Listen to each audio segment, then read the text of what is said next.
And so, I was born. The first people I remember seeing were the old man, the old lady, and their daughter, Heather. After they'd said hello, the old man powered me down so he could install some software. I could tell they were nice people. The old man didn't give me a silly voice or stupid personality. And the old lady didn't dress me like a clown. Although for some reason, Heather really didn't like me. Once I'd had time to get used to walking, the old man asked me to dash from one end of the room to the other.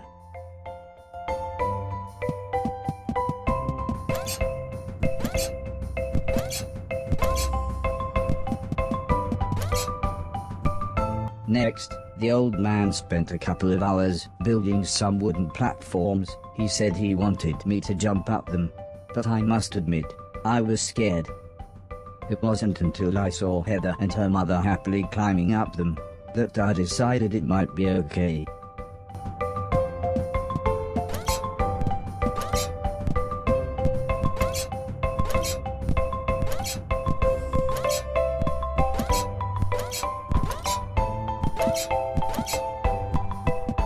The old man then rearranged the platforms. He told me to try to reach the other end of the room without touching the floor. Heather said the floor's made of lava, but when I smiled at her, she just frowned and looked away. The old lady arranged some pillows and blankets. She said it was in case I fell, but I think she just wanted it to look more like lava.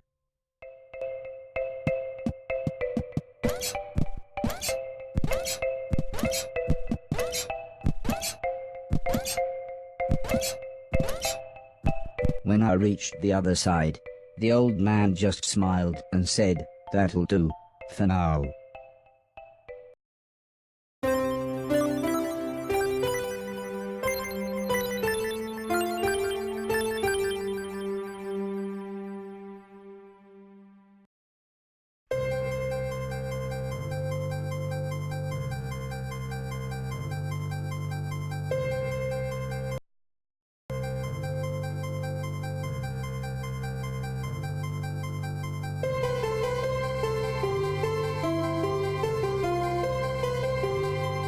A couple of days after those first lessons, the family had a big meal, and I was introduced to everyone else.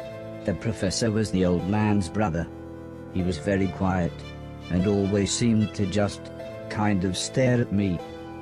He had lived with the old man for 5 years. The house was so huge they barely saw each other. He preferred instead to stay in his room, leaving everything up to his butler, Mr. Deck, as he insisted everyone call him, although the professor always called him Anton. For a while, he called me the yellow bastard, but the old man made him stop, as he thought it sounded racist. Mr. Silton was the old man's driver. Before he worked here, he'd gotten in with some bad people and was the driver in a post office robbery, although it all went wrong for some reason. Mr. Silton showed me a video of his band. I'm sure some people must like it, but I just found it terrifying. Then there was Alice. She was the cook. She was a nice old lady. When she was younger, she had been a TV chef. Then, years later, she had a small part in Coronation Street. Mr. Silton said, before she worked for the old man, Alice was quite a hoarder. She kept old newspapers and bicycles, and something about a pool in a shoebox. The next morning, the old man gathered everyone together to show them what I was capable of. "What else does he do?" asked Mr. Silton. The old man smiled. "He can help around the house." "Could he help me with my newspaper collecting?" asked Alice. "I'm not sure that's a good idea," said the old lady, "but he can do all sorts of jobs." "Yeah," said Mr. Silton, "shove a stick up his ass and he can do Deck's job." Now, said the old man, "we have company," pointing to some important-looking people. 2 large men, both called Gary, set up what the old man referred to as lasers. He said again, I should try to get from one end of the room to the other, but I shouldn't be worried, as I had a special chip which meant no matter how damaged I was, I couldn't die. He said it was like infinite lives in a video game. But when he realized I didn't understand, he said he would explain another time.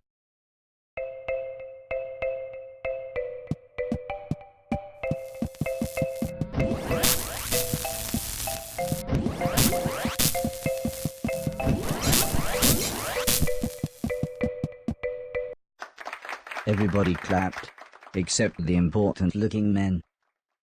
"Not exactly a cold, calculated killer, is it?" said the man in black. The man in grey laughed.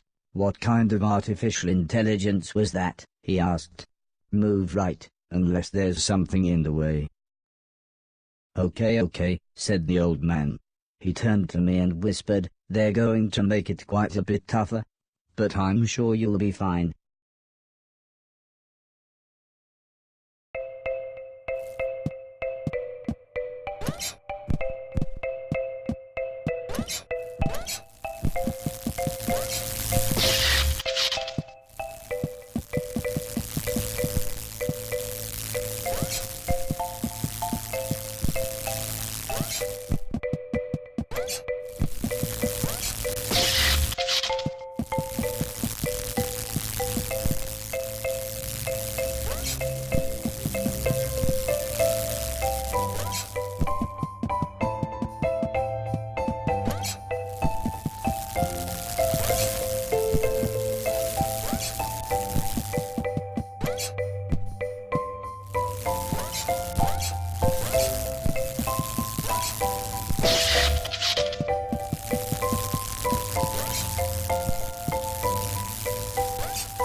The Garys then rearranged the room one last time, The old man smiled.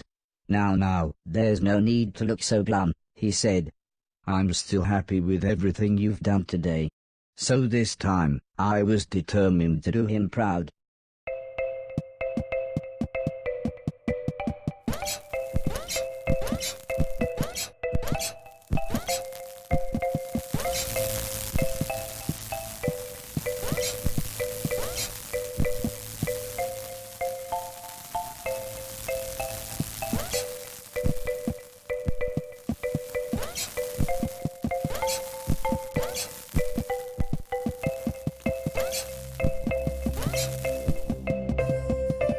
The old man's friends actually seemed quite happy when I made it through.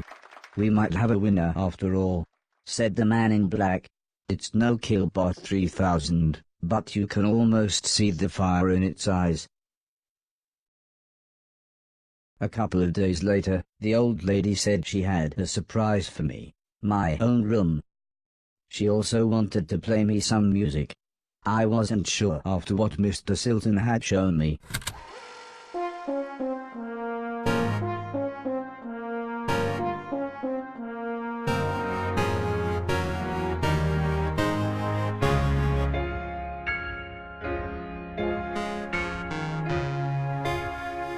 As if music wasn't amazing enough, the old lady then bought me a television set. I couldn't believe what I saw. I watched everything I could. Comedy, drama, horror, sci-fi. Anything anyone wanted to watch I would happily watch with them. Then one day, the old man set up a small box. He plugged some cables into the television and said, "This is what I meant when I said video games." I played games at every chance I could. I took on everyone. I was unstoppable. I had enjoyed music, film, and television. But to me, video games really were the highest art form.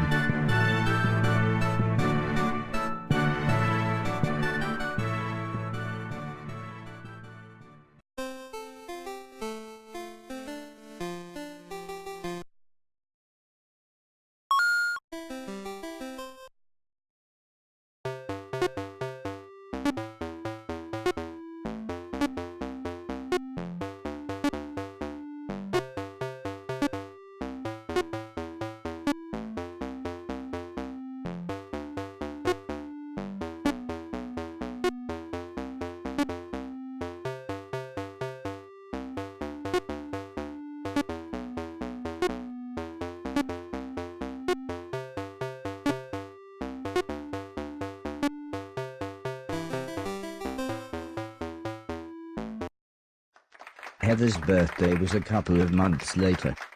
Her mum and dad had bought her a camera and arranged a day out by the sea so that Heather could take some photos, although I really don't think she wanted any pictures of me.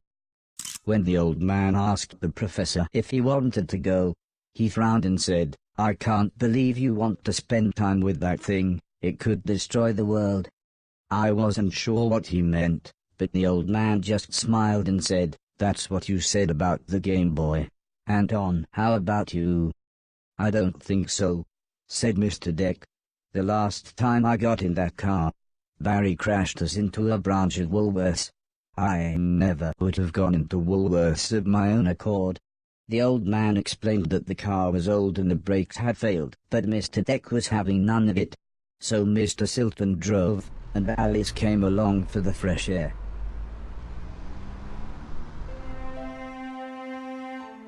I enjoyed being outside. Although, the old lady kept telling me to be careful of the rickety old walkways. It felt like she was telling me off, but I think she was just concerned.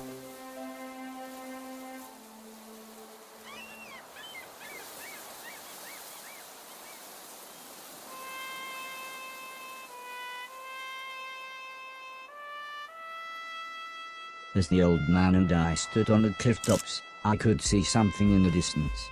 I wasn't sure what it was, so I asked the old man. He said it was a battleship that had sunk in the 1940s. But he looked so sad when he spoke about war.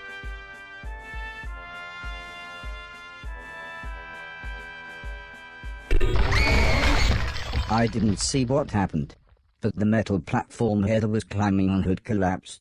She was safe, even if the rocks she was on looked very dangerous.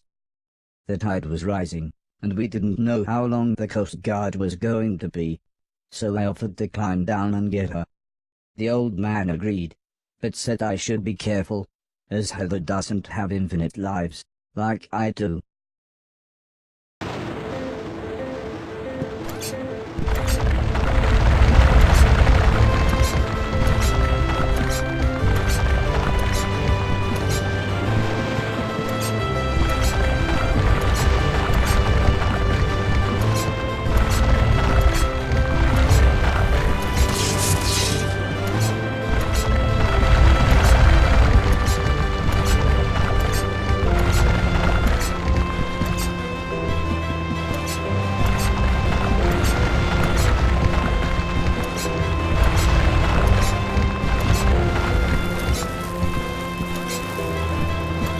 Heather was unconscious, and her leg was broken, so I picked her up as gently as I could.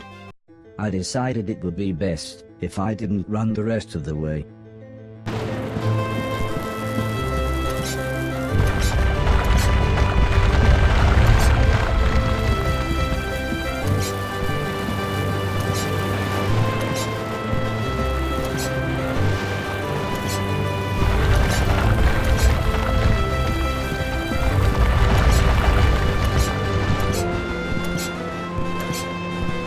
An ambulance had arrived by the time I had made it back to the cliff top. The medics made sure Heather was okay, and then took her off to hospital. A few days later, we all went to see how she was doing. She was fine, but would have to wear the cast for a couple of months.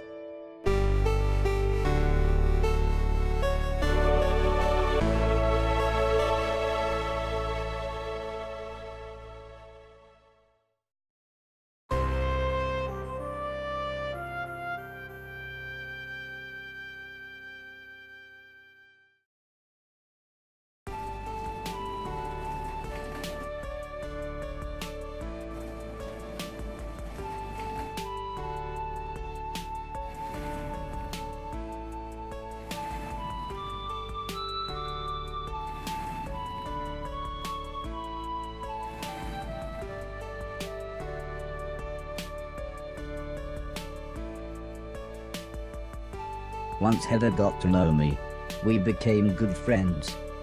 We enjoyed the same films and TV. She was also annoyingly good at some of my favorite games.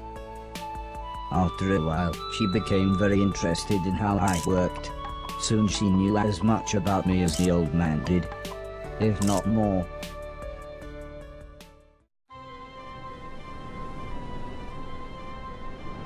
We spent the next couple of months visiting other countries, as when it came to teaching me things, the old man always liked to pick interesting locations.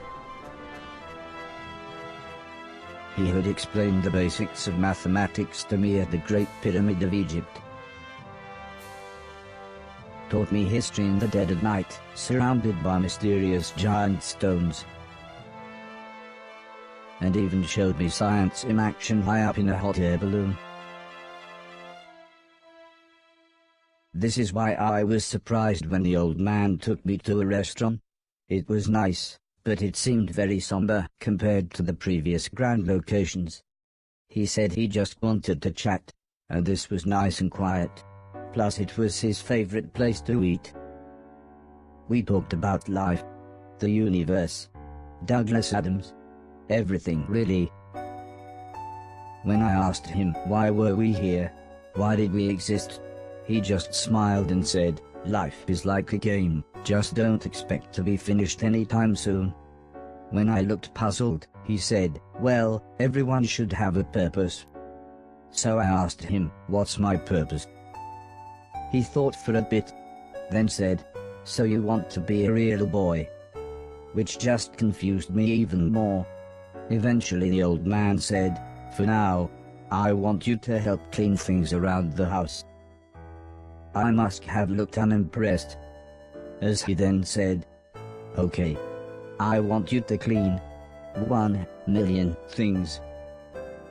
It didn't sound like the meaning of life. But I suppose you've got to start somewhere.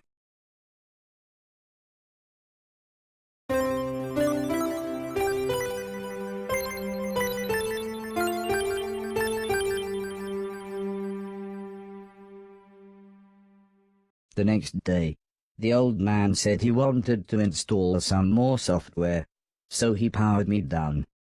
When I came to, he said Mr. Silton had a joke for me, and that I should pull his finger. I don't think I got the joke. So the old man powered me down again. This time when I pulled Mr. Silton's finger, I got the joke. But it wasn't very funny. The old man then explained that he had installed a special chip which allowed me to clean away anything that was broken. He said it also tells me how many things are nearby, and how many smaller things are in a bigger thing. It all sounded very complicated, but he said all I really had to do was pause, and it would bring up all the information I needed. He then said he wanted me to find and clean all of the items in the room. He told me there would be some chains to climb, but that would be nice and easy, as I just had to press up. He then finished by saying, when I had collected all the items, I should come back here.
The old man then asked the old lady Heather and I to follow him outside. I was happy too, as it was a lovely hot day. The old man said he was worried that Alice had been hoarding again. She had filled up a small barn with old bicycles and newspapers. Heather said, this would be a perfect chance to properly test my new powers. The old man thought for a second, then said, using the steptoe chip, I should find and clean at least 300 things. When we explained to Alice what we wanted to do, she seemed scared.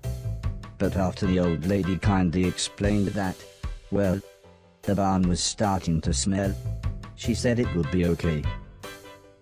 One last thing, said the old man.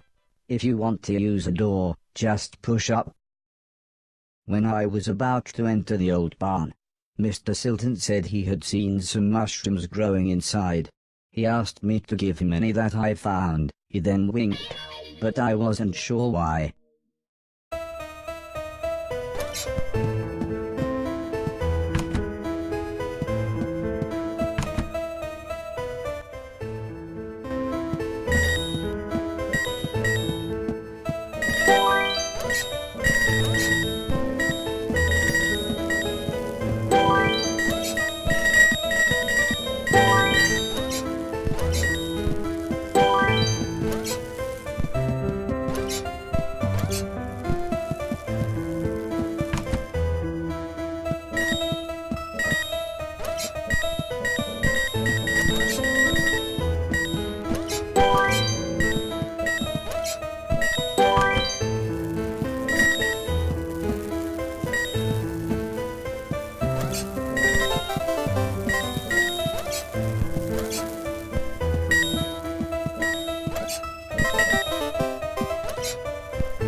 The old man was very happy with everything that I had cleaned.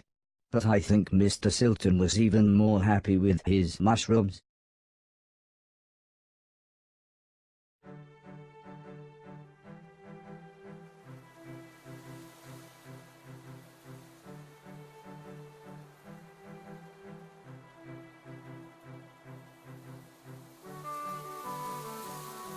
It wasn't the days getting shorter, or the evenings getting colder. It was the falling leaves that really made me feel sad. As we watched the trees blowing in the breeze, the old lady said, "The leaves must fall before the blossom comes." She had already explained the seasons to me, so for once, I actually understood. But it didn't make me feel any better. The old lady obviously had enough of my moping, and said, "Right, next week we're going to have a party." For some reason she insisted that we were all going to wear costumes. Heather was very excited and said, "I've got some perfect ideas."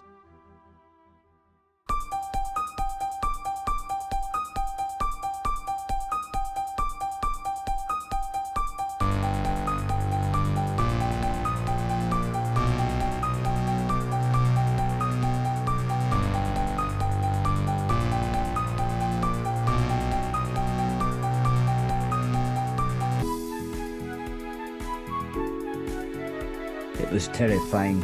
Everyone was dressed like someone else. I think I was meant to be some kind of pumpkin, as everyone kept shouting, "It's the Great Pumpkin." Still, at least Mr. Silton was having fun telling everyone his joke.